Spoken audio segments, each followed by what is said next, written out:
Hey guys, what's going on? Bobby here. Welcome back to another Skip Barber at Circuit of the Americas video. This is part 2 of 3 in this 3-part 3-day school series. Today is the most involved day of the 3 days.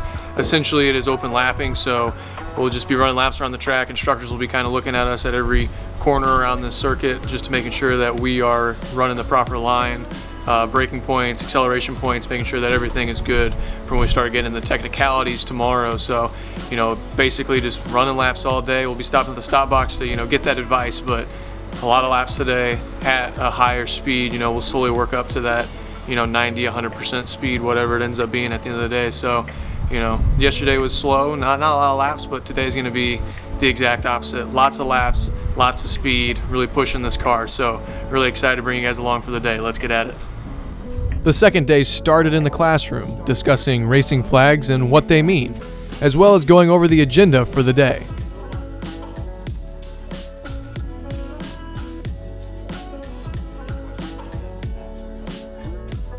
Before getting behind the wheel of the F4 cars, we started the day with checkoff rides in street cars, which essentially means that we ran normal hot laps alongside the instructors to make sure that we understood the racing line and to get us prepared for driving that day. After the checkoff rides, it was time to get back in the seat of the Formula cars for the stop box exercises.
The stop box is the same as open lapping, but the drivers are required to stop at the stop box on the front stretch to receive notes from instructors around the track on how to improve their line.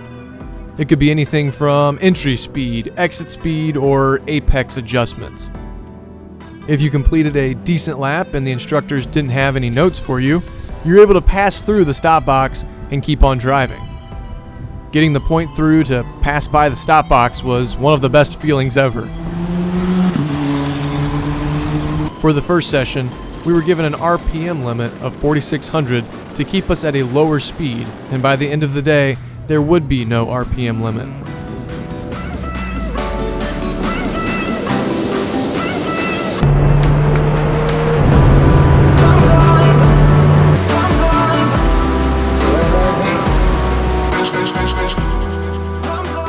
After our sessions, we would receive notes from the instructors on what to improve on in the next sessions, as well as ride out to different locations of the track to spectate the other group during their stop box exercise.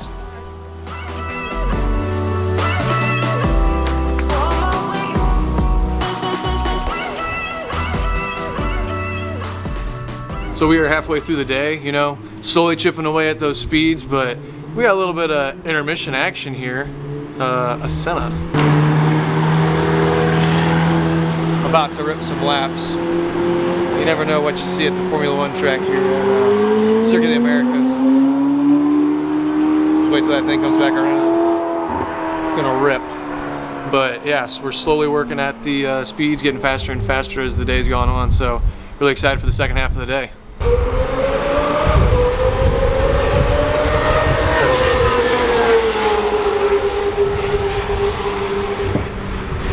We continued with stop box exercises for the second half of the day, and while on board right here, this is a great opportunity to talk about the racetrack here at Circuit of the Americas. As we are going up here into the first corner, you ascend to the highest point of the track, climbing 133 feet from the front stretch. After you make your way through the flat out turn number 2, you're greeted by turns 3, 4, and 5, also known as the S's. You want to try to hit the S's as straight as possible. Then you're greeted with some very flowy corners through turns 6 through 9. Turn 10 is very fun. It's a blind corner that takes you downhill to turn 11. Turn 11 sets you up for the long 0.6 mile backstretch.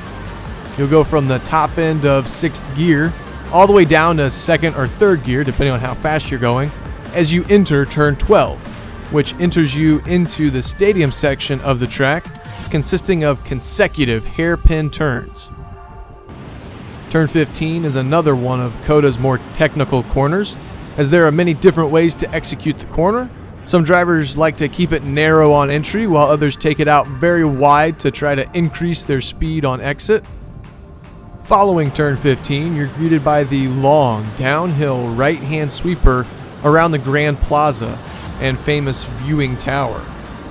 In the second to last corner, you have to gamble to find the right amount of car control and speed to carry you into the final corner, turn 20, which is a 90-degree turn leading you back to the front stretch. And that's a lap around the very technical and fun track here at Circuit of the Americas.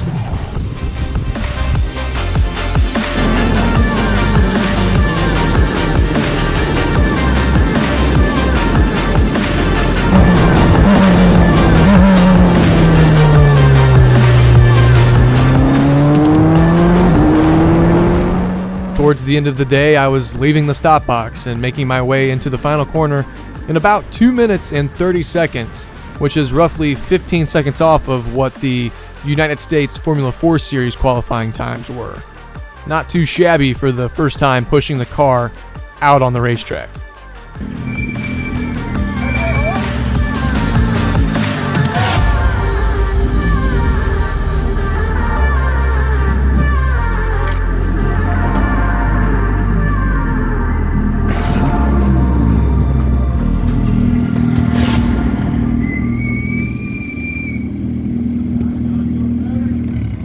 Wild, absolutely wild. You know, the big thing that you've seen on the channel and the thing that I do a lot of is the 4-cycle Briggs 206 motor. You use basically the throttle like an on and off switch with that, and it's all about momentum. It's all about, trying to keep it going forward. And obviously the hard tires on those karts, man, you can slide them all around. This thing demands respect. Throttle control, braking control, trail braking, which I never really understood until I came here and kind of learned what it actually was. I thought I knew what trail braking was, but I didn't. And really just pushing a car to the limit. But Mygale Ignite K3 versus the Mygale Formula 4 machine with the Ford EcoBoost in it. It's a big difference. But it is just almost while it is different, it's pretty similar too. Its fundamentals of racing kind of transfer right back over in this machine. So super awesome second day, a lot of laps. Excited for tomorrow. We're gonna have some hot lapping, so no more stop box. We'll be able to just kind of keep it consistent, keep it rolling, and really go on a more endurance level of running some laps, and then with some technicalities, starts, flags, things of that sort. So super pumped for the final day. But man, day 2, what an experience. Formula 4 at Circuit of the Americas.